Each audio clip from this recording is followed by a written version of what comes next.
cuno munsi rero niteka n'akanyamuneza ntangere kuri twese cyane cyane mu bushikiranganje bwo gwaruka ndetse no mu gwaruka nyene aho turamutse twibonera ibikorwa vyiza nk'ibi mu gihugu cyacu Burundi aho gwaruka rugiye gufatwa mu mugongo bimwe biboneka biciye muri iyi banki y'ugwaruka.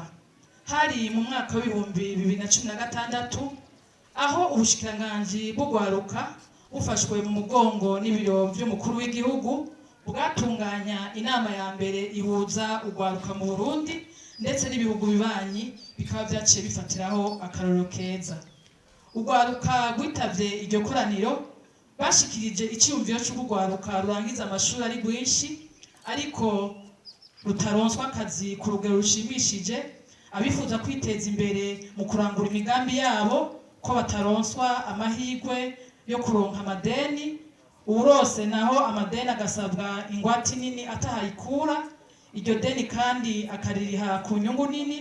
Muca mwumva ko ugwaruka rutajya busema mu bemera ko hagiye gushingwa ibanki y'ugwaruka ari nayo iriko irinjirwa uno munsi. Amanama ahuza ugwaruka yabandanije aba kuva ico gihe mu ntango z'uko ukwezi kwandamukiza tuba tukwinjiyemo, aho mwagiye murabaha impanuro muri ayo manama yagiye aratunganwa kuva muri 2016, impanuro zo kwitunganiriza kazoza kabo. Ubu ahanini ugwaruka rukaba rushinga intahe ku mpanuro nziza baronkera mu manama mwenayo, aho mwagiye murabahanura kwiteza imbere kugira ngo bateze imbere aho babaye mbese babe n'akarorero. Uno munsi rero muje gushira mu ngiro icifuzo c'ugwaruka cyo kubafata mu mugongo kugira ngo nanone mubandaniriza aho mugejeje, kuko ibibazo vy'ugwaruka mwabigize ibyanyu n'icubahiro.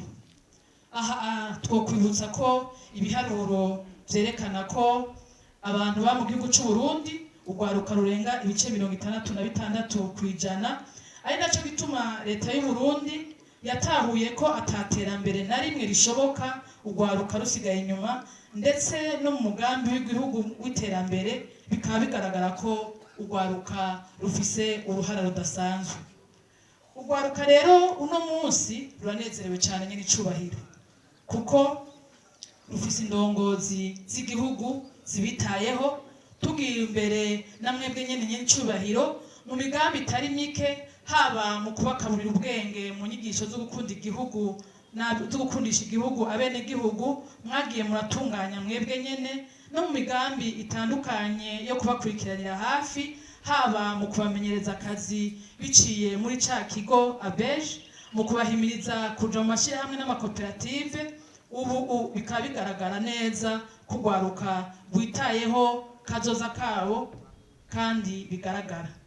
Ngira ngo ntawo kwirengagiza ingene mu bihe nk'ibi vyiza vy'amatora uko ugwaruka rw'abari ruriko rurakoreshwa gushika naho rwisamburira ko nk'impene. Uno munsi ugwaruka gonyene, abavyeyi, abarongozi batandukanye barabakengurukira cyane nyiricubahiro kuko mwatugiye imbere kugira ngo umwe wese mu bikorwa arimo abe hafi ugwaruka. Ubu bonyene bakaba bigishanya ibikorwa bijanye no kubungabunga amahoro biciye mu nama atandukanye basanzwe bahuriramwo. Uno munsi leta y'u Burundi ihimiriza abene gihugu gukorera hamwe mu makoperative uhereye no ku mitumba tuvukako, aho mbere hashizwe amahera imiliyoni 10 mu mafaranga y'amarundi kuri buri mutumba. Muca mwumva ko ya myidogo y'ugwaruka wavuga ngo nta kazi, uno munsi leta yaragerageje kubasabikaniriza ubutunzi ifise kugira ngo bose bashikirwe, kiretse abagomba kujya ibyo batabiri yakuye. Aha rero ugwaruka tubasaba kudasamara, nyabuna batanguranwe bahiganwe mu iterambere. Ibanki rero bije n'icubahiro ni banki ije gushigikira imigambi y'ugwaruka rw'abarundi bari mu mashirahamwe mu makoperative bitunganirije neza imigambi myiza. Ibanki bije ije kandi igiye gukorana n'amashirahamwe y'ugwaruka, amashirahamwe ari ku kivi akaba nafise imigambi myiza irama ishobora kubandanya ikora neza iteza imbere ugwaruka. ibanki bije ije gushigikira urwaruka, ije gukorana n'urwaruka rwatahuye yuko akimuhana kazi imvura ihise, kandi ko ubugirigiri bugira babiri, kandi ko nyamwigenda ko atarimira impeshi.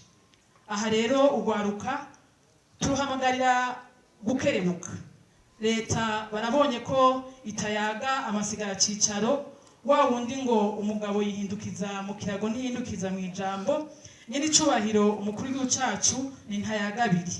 Eka aka rero nakaryo keza ko kwerekana namwe yuko mwari mushashaye iyi banki yanyu, ko by'ukuri mwari mufise inyota yo kurangura imigambi, none amarembo yugurutse, mukura amaboko mu mpuzu, muje ku kivi, mwitabire ibikorwa by'iterambere, gutyo aho mubaye hatera imbere ndetse n'igihugu cyose gitera imbere. Aha tuributsa urwaruka ko kuba iyi banki yuguruwe nuko hariho amahoro, nuko hariho umutekano, iterambere rigaca rikurikira. Mwame mwibuka ko amahoro ariyo soko y'iterambere rwaruka, muyabumbatire, kuko mu bihe nk'ibi twimije amatora hari abanyepolitike bagomba kubagira ibiraro ngo bashikire inyungu zabo.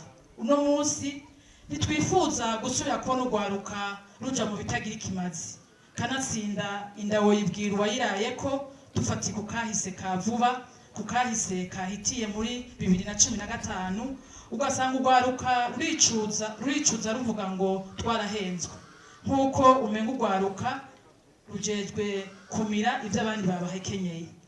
Ko twama tuvuga ko urwaruka rushoboye, ni muvyerekane rero, muje ku kivi, mufate kazoza kanyu mu minwe mu kwiteza imbere no mu guteza imbere imiryango n'igihugu. Rwaruka mwamwe mwibuka ko umwe wese ahamagariwe kumvira no kubaha impanuro z'indongozi, abavyeyi, ndetse no kubahiriza amategeko y'igihugu. Mwirinde kuja mu mosha mabi, ahubwo mwijukire iterambere ryanyu n'iry'igihugu. Kuri ba nyakubahwa bagiye kurongora ino banki, ubuhinga n'ubumenyi mufise tubasaba kubukoresha mu kurangura neza amabanga abenegihugu n'igihugu cabajeje. Mwiteho gukurikirana imigambi muzoba mwemeye, gutyo iyi banki ikure nk'umuzinga. Igikorwa mufise uno munsi kirahambaye, ngo umuhini mushasha utera amabavu, ariko kandi musanze bakuru banyu basanzwe bazobereye muri kino gikorwa ayandi mabanki. Aha tubasaba kubereka umwongo uhuma n'ubudahuma, mwebwe musanzwe muri kino gisata, kugira ngo urugamba mu iterambere turimwo rugende neza, twese dushikirwe n'iterambere. Urwaruka ruva mu mihingo yose rugiye kubitura. Murababera abasuku beza, abizigirwa, abahanuzi, kugira ngo umutahe leta yashize muri iyi banki iciye mu makomine uzobe inyungu ku gihugu cyose, umukuru n'umuto twese dushikirwa. Tubifurije gukora mutera imbere nk'umuzinga. Ibanki ejo aho bukera twumva ifise amashami mu makomine yose agize igihugu cacu Burundi. Ivyo navyo bizova ku ngene muzokurikiranira hafi abo mwahaye umutahe, kugira ngo bakore bunguka koko kandi barihe amadeni.